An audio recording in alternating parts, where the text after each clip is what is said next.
नहीं है, इस देश का ऋण चुका के जाना है।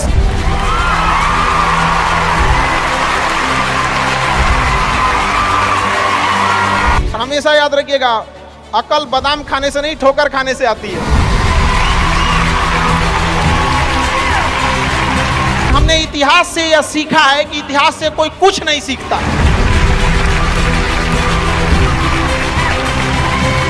भले जेब खाली हो, जेब में गांधी हो या ना हो, दिल में एक आंधी होनी चाहिए।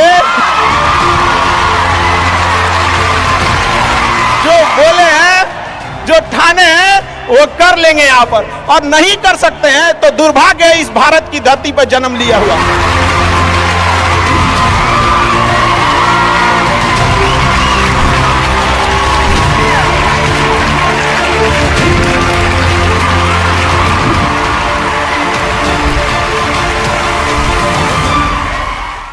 भारत में एंटरप्रेन्योर इतने बड़े संख्या में आ रहे हैं और काफी खुशी हुई इस चीज को देखकर कि भारत चेंजिंग की ओर जा रहा है अब अपने ओर।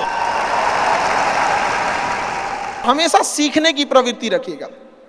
और आज के टाइम पे बाप रे, एक बहुत बड़ी समस्या ना कि दूसरे से प्रति जलन, जरतुआही समझते हैं हम लोग, बिहार का ठेठ भाषा है।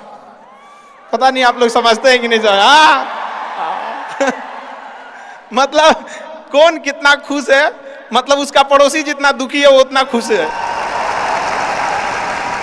ये सब चीजों से थोड़ा आज के समय में अपने आप को थोड़ा बचा के रखने की कोशिश कीजिएगा लोग, क्योंकि किसी के जलन वगैरह से नहीं होता। अक्सर देखिएगा ना, चूंकि ये एंटरप्रेन्योर है, बिजनेस का चीज है, तो एक छोटा सा देखिएगा ना, गांव में किसी के पास समोसा का दुकान चल जाता है तो उसके बगल में एक और समोसे खोल देता है। अरे आप, बहुत सारी चीजें हो सकती हैं। आप डिसीजन आप कभी भी किसी और के मर्जी से इन्फ्लुएंस होके लीजिएगा, वो कभी डिसीजन सही नहीं होगा। डिसीजन आपका अपना होना चाहिए, आप क्या कर सकते हैं। और ये जिस दिन आप पहचान गए, उस दिन समझिए आधा काम आप अपने से कर दिए यहाँ पर। और वो सबके अंदर कुछ ना कुछ है, ऐसा नहीं है कि ऊपर वाला आपको खाली हाथ भेजा, सबके अंदर कुछ ना कुछ है। और ये लोग भले कहते हैं कि खाली हाथ आए थे, ठीक है, खाली हाथ आए थे, लेकिन खाली हाथ जाना नहीं है। इस देश का ऋण चुका के जाना है, समाज को कुछ दे के जाना है, एक अच्छे सिद्धांत, अच्छे कर्म को दे के जाना है। क्या कोई कह सकता है कि अब्दुल कलाम खाली हाथ गए थे? नहीं खाली हाथ गए थे। विवेकानंद खाली हाथ गए थे? अंबेडकर साहब खाली हाथ गए? नहीं गए। तो इस देश में हम खाली हाथ जरूर आए थे, लेकिन इस देश का कर्ज उतारना है, खाली हाथ लौटना नहीं है। कुछ ऐसे सिद्धांत अपने साथ है, कुछ अपने पीछे कुछ यादें छोड़ के जाना है, जिससे कि दुनिया याद कर सके हम लोग को। और हमेशा चीजों में ना अपनी ईमानदारी करिएगा। आप कितना ईमानदारी से काम करते हैं, कितना लगन से काम करते हैं, सफलता इसी चीज पे डिपेंड करती है।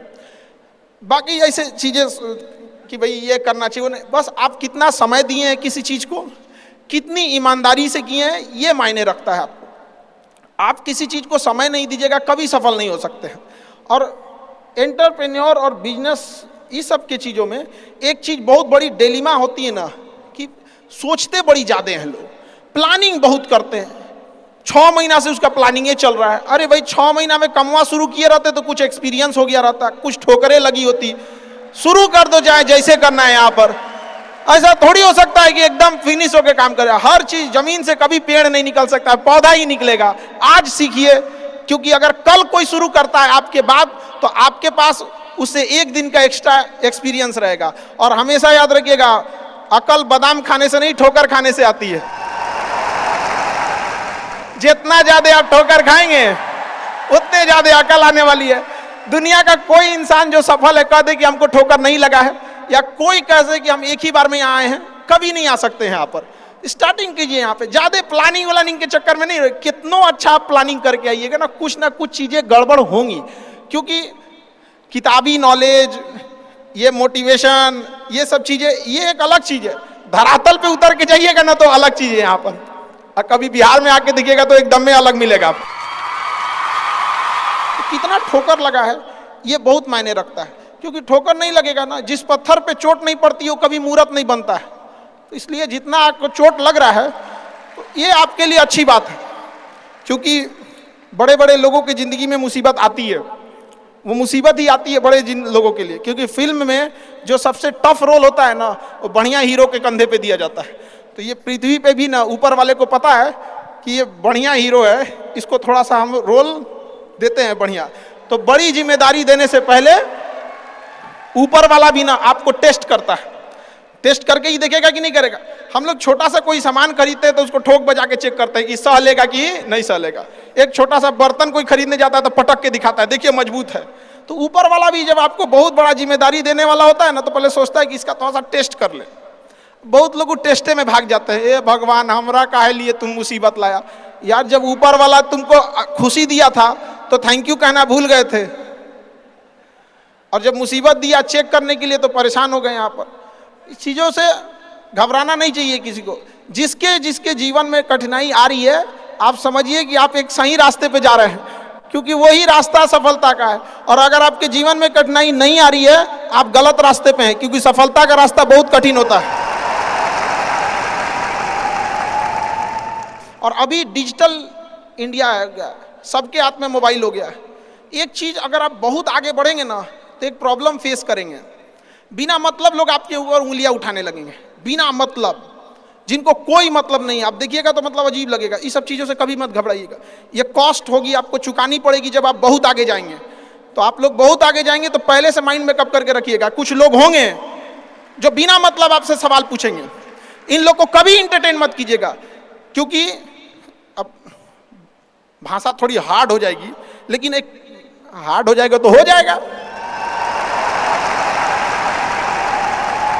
बस भाषा, भाव को समझिएगा, भाषा का नहीं। कि कुत्तों की रेस में दौड़ने से घाटा यह है कि जीतने के बाद भी कुत्ता ही कहलाएगा आदमी। एक बार एक रेस में ना कुछ कुत्तों को दौड़ाया गया, बीच में शेर बांधा गया कि कौन तेज दौड़ता है। शेर दौड़ा ही नहीं, कहा कि जीत के भी क्या फायदा, जीतने के बाद वो कुत्ता कहलाएगा।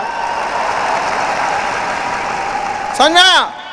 तो जब आप आगे बढ़ेंगे ना, तो ये कॉस्ट है, समझिएगा इस चीज को। पहले ये कम था, क्योंकि पहले लोगों के पास में हाथ मोबाइल वोबाइल कुछ नहीं था, मतलब कानाफूसी में रह जाता था। लेकिन अब ये बहुत बड़े पैमाने पे हो गया। तो ये सब चीज़ों से बचिएगा, और ये आएगा आपके साथ में लाइफ में ये चीज़ें। जैसे हम आपको छोटा सा मतलब व्यवहारिक चीज़ पे बताते हैं। जब बहुत आगे जाएंगे ना, तो कुछ कहेंगे अरे इसका प्रोडक्ट खराब है, इसका ये चीज़, मतलब कुछ ना कुछ बोलेंगे। उसको बस ऐसे समझिएगा कि जब आप बढ़ते हैं तो आपके चेहरे पे कभी कभी कुछ दाने निकल जाते हैं, उसको छेड़ा नहीं जाता है। 10 दिन 15 दिन बाद वो खत्म हो जाता है, फिर दिखता तो है तो आपका चेहरा ही दिखता है। और ज्यादा खखोरेंगे ना तो उधर के बर्बाद कर देगा आपको। हम निकला है छोड़ दीजिएगा उसको। एक समय आएगा जब आप ही जाने जाएंगे। यहाँ लोग किस चीज पे नहीं उंगलियां उठा देते हैं, भगवान को उंगलियां उठा दिए लोग। अग्नि परीक्षा भगवान को देना पड़ा, हम लोग की क्या औकात है जी यहाँ पर।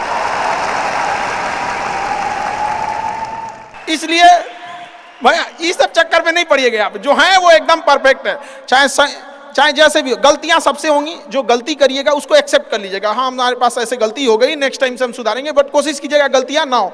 लेकिन सबके जवाब देने की कोशिश मत कीजिएगा। आप इंसान है, कोई डिटर्जेंट नहीं है कि सफाई करते चलते हैं आप। और काबिल इतना बनिए ना कि लोग आपको रोकने के लिए ना साजिश करना पड़े, कोशिश नहीं। उस लेवल पे जाइए। आपको यार ये कैसे आगे निकल गए आप। आएंगी चीजों को हम लोग भी फेस किए हैं, आप लोग भी फेस करना होंगे। यहाँ पे शुरुआत में सबको कॉस्ट चुकानी पड़ती है। और ना लोग कहते हैं कि सबके अंदर कोई यूनिक क्वालिटी होती है। इसको पहचानने का एक तरीका होता है। जब आप मुसीबत में फंसेंगे ना, तो वही काम कीजिएगा जो आपको सबसे अच्छा आता है, सबसे अच्छा आता है। आप मुसीबत में फंसेंगे। हम लोग जब इंटर पास किए थे तो हम लोग के सामने भी फाइनेंशियल क्राइसिस आया था। सबसे पहले वेल्डिंग मारना चालू किया था आदमी की, बिना किसी काम का किसी दुकान पे बैठ के वेल्डिंग मारते रहो। अरे सही भी मारते थे तो 4 गो चीज सुना देता था।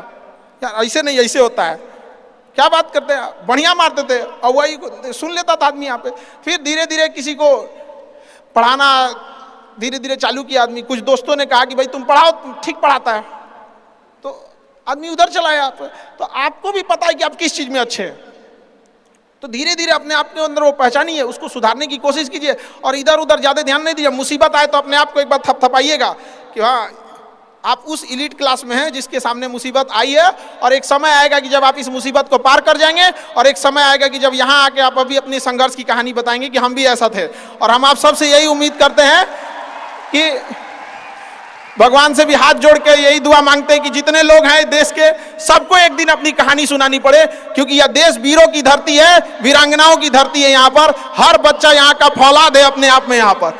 तो ये वक्त है अब ऋण चुकाने का।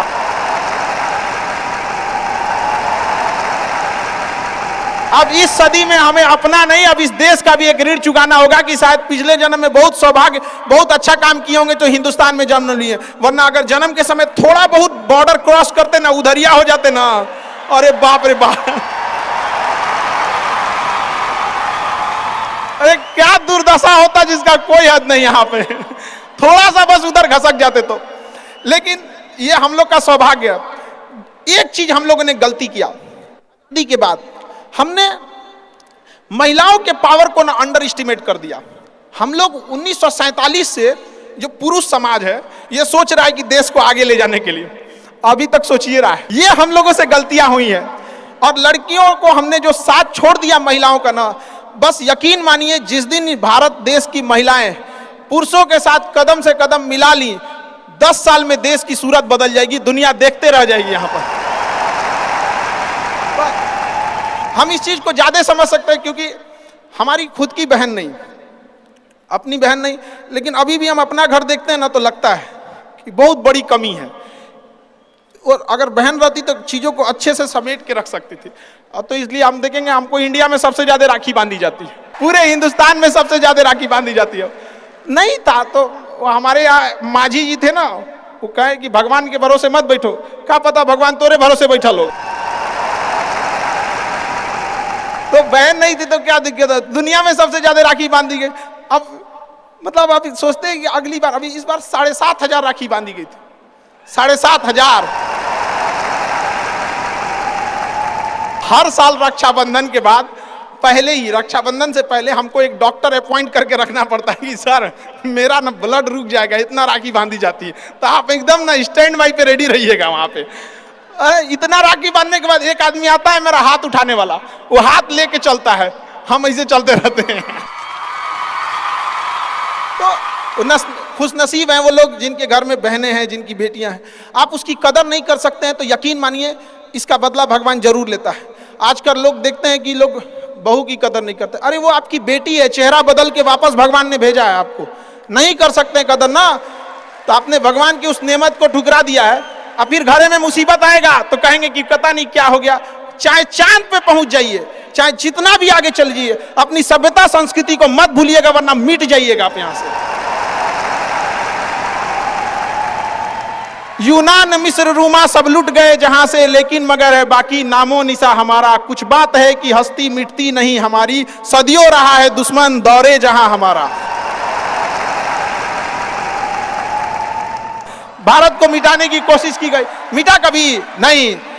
इसलिए याद रखिएगा अपनी संस्कृति को नहीं भूलना है। और हमसे गौरवपूर्ण संस्कृति पूरे भारत, पूरे विश्व में किसकी है यहाँ पर, तो ये चीजों को थोड़ा सा आप लोग को ध्यान में रखना है और आपस में मिलजुल के एक देश वाली भावना लेके चलना है कि हम सबको मिलकर अब देश को अपना उस पुराना जो गौरव मिला था उसको वापस लौटाना है। और आप लोग आगे बढ़ेंगे, युवाओं में है, आप जिधर युवा चलते हैं उधर ही सब कुछ चल देता है। यहाँ पर तलवारों के साए पर इतिहास हमारा बनता है, जिस ओर जवानी चलती है उस ओर जमाना चलता है। आप युवा लोग हैं, आपको किसी कौन रोक सकता है यहाँ पे। मैं दरिया हूं, अपना हुनर जानता हूं, जिधर से भी गुजरूंगा अपना रास्ता बना लूंगा। तो युवाओं में यही तो एक है, भले जेब खाली हो, जेब में गांधी हो या ना हो, दिल में एक आंधी होनी चाहिए कि जो बोले हैं, जो ठाने हैं वो कर लेंगे यहाँ पर। और नहीं कर सकते हैं तो दुर्भाग्य है इस भारत की धरती पर जन्म लिया हुआ, ये व्यर्थ हो जाएगा यहाँ पर। तो एक कहानी लिखना है जो आगे जाके सबको सुनाना है। और हर उस घर में 2 किलो अलग से मिठाई जाएगी जिस घर से आवाज आई थी कि इससे नहीं हो सकता है, अलग से एकदम ले भैया ये तेरे लिए स्पेशल है। यहाँ पर एकदम तारीफ करने वालों की कमी हो जाए, जलने वालों की कमी नहीं होना चाहिए। एकदम मिसाल बनिए। आप सब लोग को, हमारा आप सब लोग को ढेर सारा शुभकामनाएं, दुआएं। आपके ठोकरें आएंगी, लगेंगी ठोकरें, उसी को ठोकर लगती है ना जो चलता है, जो सुतल है बेड पे ओकरा कोंची का ठोकर लगने वाला है। और ठोकर नहीं लगेगी तो नहीं आगे बढ़ सकते हैं। कामचोरों से तो इंडिया परेशान है, जो कुछ नहीं करता वो भी संडे को आराम करता है। अरे तोरे लिए कोंची का संडे यार, काम बस ईमानदारी से कीजिए। हम लॉकडाउन का एक छोटा सा एग्जांपल देते हैं। हमारे यहाँ एक लेबर था, जो नहीं काम करते हैं लेबर लोग, उनकी बहुत दुर्दशा हो गई। लॉकडाउन में रियल में एक्चुअली उनके साथ प्रॉब्लम क्या है ना, they don't have backup money. वो डेली कमाने वाले हैं, डेली खाने वाले हैं। उनका अगर 10 दिन का दिहाड़ी बंद हो गया ना तो उनके लिए बहुत दिक्कत आ जाती है। और लॉकडाउन में बेचारों के साथ क्या हो गया, आप इतनी पॉपुलेशन है, गवर्नमेंट भी कितना को देख सकती है, एक लिमिटेशन है वहां पर, तो उसके साथ बहुत दिक्कत आ गया। तो हमसे बेचारे, हम भी लॉकडाउन में खाली बैठे थे, तो हमसे बोले कि देखिए एक तो काम नहीं मिलता है, मिलता है तो हम लोग को महीना में 20 दिन मिलेगा, 22 दिन मिलेगा, हम लोग के पास बैकअप नहीं होता है। तो उसको हमने एक छोटा सा बात बोला कि भाई देखो, एक काम बस मेरा 1 महीना करके देखना, नहीं अच्छा लगे तो छोड़ देना। काम पे जाते कितने हो, तो बताया कि 8 बजे जाते हैं। अलग अलग शहर में वो काम करने वाले मजदूर जो आते हैं, मिस्त्री, उनका टाइमिंग अलग अलग हो सकता है। हमारे यहाँ 8 बजे आते हैं लोग, और फिर दोपहर में लंच करते हैं, शाम में 4-5 बजे 5 बजे चले जाते हैं। तो कहे 8 बजे के काम में आप कितने बजे जाते हो? कहा कि सर वही पहुँचते पहुँचते 7:15 हो जाता है, खैनी उनी बनाते चाय पीते 8:30 हो जाता है। हम कहे एक बात बताओ, ये आधा घंटा तुम किस में काटे? तो कहा कि जहां काम करने गए ना उनके में से। हम कहे नहीं, यही इस गड़बड़ है। आप अपनी जिम्मेदारी में से आधा घंटा काट लिए थे, आप वहां 15 मिनट पहले पहुंच के देखो। तो कहे क्या बोलते हैं मास्टर, पगला गए हैं एकदम। हम भाई देख तो 1 महीना काम करके देखो, बस तुम वहां 15 मिनट पहले पहुंच के देखो। वो इंसान 15 मिनट पहले पहुंच जाता था, 5 मिनट पहले ही काम चालू कर देता था, बाकियों के आने से पहले। लंच पे जाते थे तो जब सब चले जाते थे 1-8 मिनट लेट से लंच जाते थे, कुछ नहीं होने वाला है। 1-8 मिनट लंच के खत्म होने से पहले ही चले आते थे, बाकी लंच खत्म हो गया 10 मिनट बाद आ रहा है, वो लंच खत्म होने से 1-8 मिनट पहले ही चले आते थे। जब सारे लोग 5 बजे चले जाते थे तो 5:05 पे जाते हैं। तो हमसे कहें कि खान सर ये आप बता रहे हैं नहीं, बहुत उटपटांग बात बता रहे हैं आप। तो भैया 1 महीना काम कर लो, हाथ जोड़ लेते हैं। आज के टाइम पे जब वो 1 महीना काम किया, 10 दिन के अंदर लोगों को हो गया यार कितना ईमानदारी से काम करता है। आज उसको फोन से लोग बोलते हैं कि भाई मिस्त्री खाली हो, फोन से बोलते हैं। और लोग क्या कहते हैं पता है, इसको काम दे देंगे ना तो टेंशन नहीं है, टेंशन नहीं है, काम वही है। आप दुनिया में कुछ भी कीजिए, बशर्ते क्या कीजिए, ईमानदारी से। और आपके यहाँ जो काम करने आ रहा है ना, प्लीज उसका भी आप लोग, मतलब जो भी आप लोग एंटरप्रेन्योर है तो आपके अंडर में भी लोग काम करेंगे, उसका भी ध्यान रखिएगा एक परिवार की तरह। ये नहीं कि उसका भी रोक रख के सैलरी रख ले 2 महीना 3 महीने का, और उसके बाद कहेंगे कि चौपट काय हो रहे हैं। ऊपर वाले की लाठी में आवाज नहीं होता, इस चीज को हमेशा याद रखिएगा। देखिए जैसे बड़ी कंपनी, याद रखिएगा, बड़ी कंपनी कस्टमर तक डायरेक्ट नहीं पहुंचती है, बीच में एक डिस्ट्रीब्यूटर रखती है, डायरेक्ट कस्टमर को सामान नहीं बेचती है। अगर किसी बिस्किट कंपनी को, तो सोचिएगा बिस्किट डायरेक्ट नहीं देगी, बीच में क्या रखती है, डिस्ट्रीब्यूटर रखती है। उसी तरह ऊपर वाला भी ना सबको हाथ में डायरेक्ट पैसा नहीं देता है, बीच में एक डिस्ट्रीब्यूटर रखता है। हो सकता है आप एंटरप्रेन्योर वही डिस्ट्रीब्यूटर है, आपके माध्यम से गरीबों का चूल्हा जलता है, आप मत मारिएगा। आप प्लीज उन गरीबों का हक मत मारिएगा। नहीं तो बड़ी कंपनी को दिख जाता है कि ये डिस्ट्रीब्यूटर ठीक नहीं है, तो उस डिस्ट्रीब्यूटर को चेंज कर देता है। अगर गरीबों का हक मारेंगे और ऊपर वाले को नजर पड़ गया कि ये डिस्ट्रीब्यूटर ठीक नहीं है, तो साइड कर देगा और फिर कहेंगे कि अब हमारा बिजनेस चौपट